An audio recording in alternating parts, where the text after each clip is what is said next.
باریکیوں سے روشنی کی طرف آپ کا رہبر نور علم میڈیا لائک اور سبسکرائب کیجیے۔ پروفیسر ڈاکٹر صاحب اپنی شعلہ نوائی سے ہمارے جذبات کو طغیانی بخش رہے تھے۔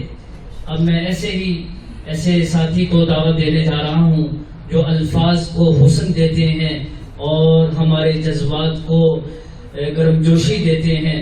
تشریف لاتے ہیں انتہائی محترم حضرت مولانا ناصر معاویہ صاحب۔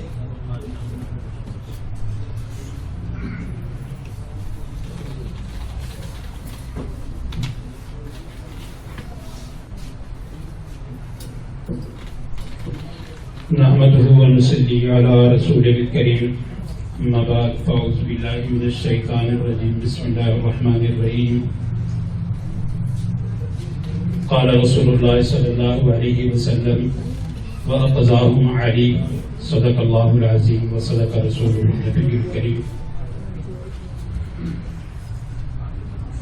جڑا حق نہیں مندا حیدر نو ایمان یقین تے نہیں آیا، عثمان دی شان دا نظریہ شیطان لعین تے نہیں آیا، جڑا راز عمر دا منکر ہے او بشر اجے دین تے نہیں آیا، جس صدیق دا سچ مشکوک کے ود سچ زمین تے نہیں آیا۔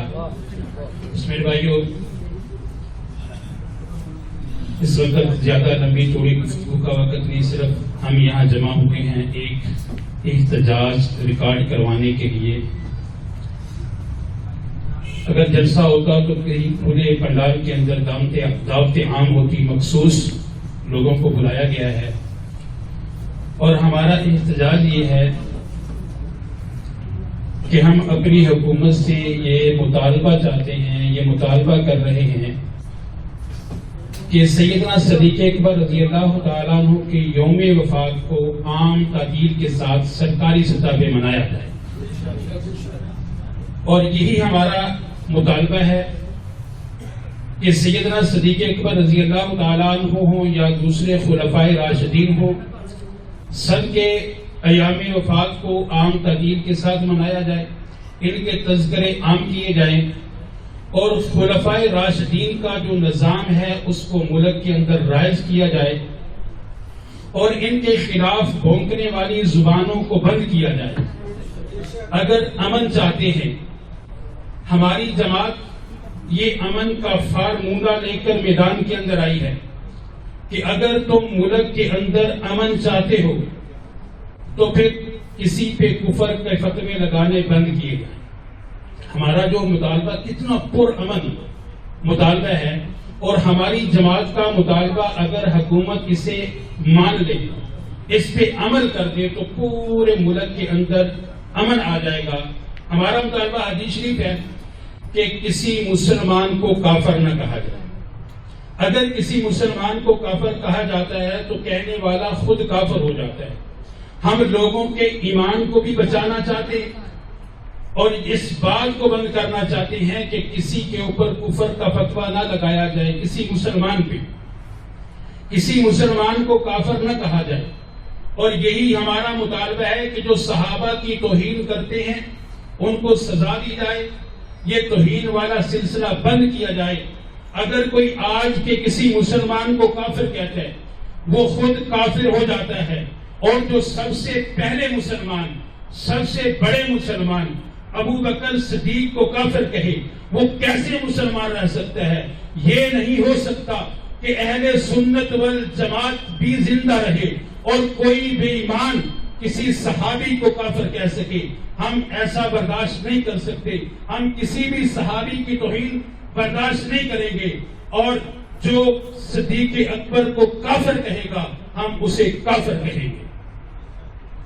اور یہی ہمارا مطالبہ ہے، ایک تو صحابہ کی توہین نہ کی جائے، اور دوسرے نمبر پر صحابہ کے ایام، خلفائے راشدین کے جو ایام وفات ہیں ان کو عام تعطیل کے ساتھ سرکاری سطح پہ منایا جائے۔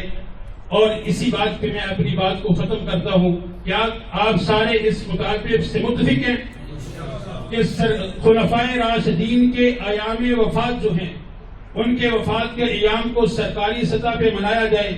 یہ ہمارا پر امن مطالبہ ہے، ہمارا حق بھی ہے، اور صحابہ اکرام پہ بھونکنے والی زبان اس کو لگام دی جائے، ورنہ ایسی زبانیں جو ہیں وہ منہ کے اندر زیادہ دیر تک نہیں رہ سکیں گی انشاءاللہ۔ ہے صدیق نو روڑے نہیں مندے، صدیق امام ہے سنیاں دا، صدیق نو جوڑے نہیں مندے، کچھ عدیم صدیق دے منکر بھی صدیق نو بوڑے نہیں مندے۔ یہ تھے خطیب اسلام جناب حضرت مولانا عاصم شاہ صاحب، بڑے خوبصورت انداز میں آپ سے مخاطب تھے۔ پروگرام ہمارا اختتام کی طرف پہنچ رہا ہے۔ میں نے خطبے کے اندر ایک حدیث پڑھی تھی، وَأَقْضَاهُمْ عَلِي۔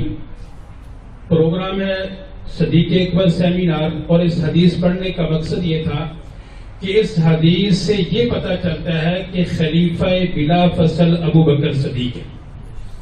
حضور نے فرمایا وَأَقْضَاهُمْ عَلِي، کہ میری امت کا سب سے بڑا جج، سب سے بڑا قاضی جو ہے وہ علی ہے۔ اور انتظامی امور کو، حکومتوں کو آپ بھی دیکھ رہے ہو، سمجھ رہے ہو، کوئی ایک آدمی عدلیہ کا اور انتظامی امور کا سربراہ نہیں بن سکتا۔ ہر حکومت، ہر ملک کا یہی قانون ہے۔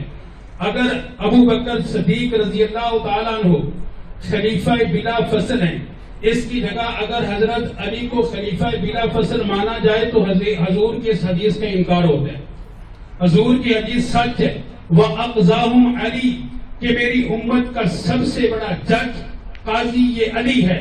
اگر علی کو خلیفہ بلا فصل مانا جائے تو پھر حضرت علی جج نہیں رہتے، جج کسی اور کو بنایا جائے گا۔